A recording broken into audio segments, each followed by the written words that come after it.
Hi, ni hao! New day, new vlog. At dahil nga may pasok kami, ipapakita ko sa inyo yung isa sa mga dinadaanan namin papunta sa workplace namin.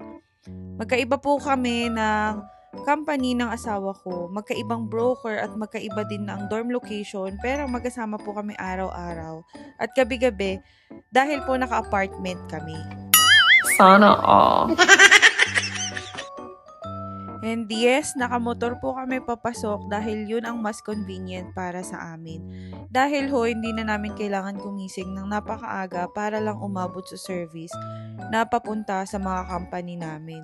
Pero kapag day off naman ni Mister, hinahatid niya lang ako sa dorm kasi sa bus ako sumasakay para makapasok para makauwi din siya agad at makatulog ulit or makapagpahinga. Kasi nasa 30 minutes din ang biyahe namin kapag nagmumotor kami from apartment to Sinchu Science Park.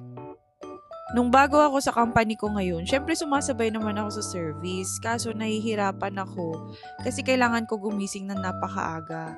Alam nyo yun, yung pakiramdam na ang hirap bumangon ng maaga, lalo kapag hindi ka naman morning person. Para akong laging puyat ba? Ito nga ang ruta namin na to, nadadaanan namin yung Sheraton Hotel, tapos sa kabilang side naman niya yung shabu-shabu na resto. Tapos dito din pala dumadaan yung bus number 5 na nanggagaling dun sa Mayhuko Township.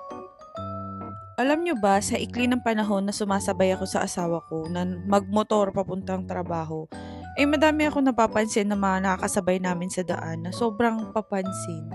First time mo ya?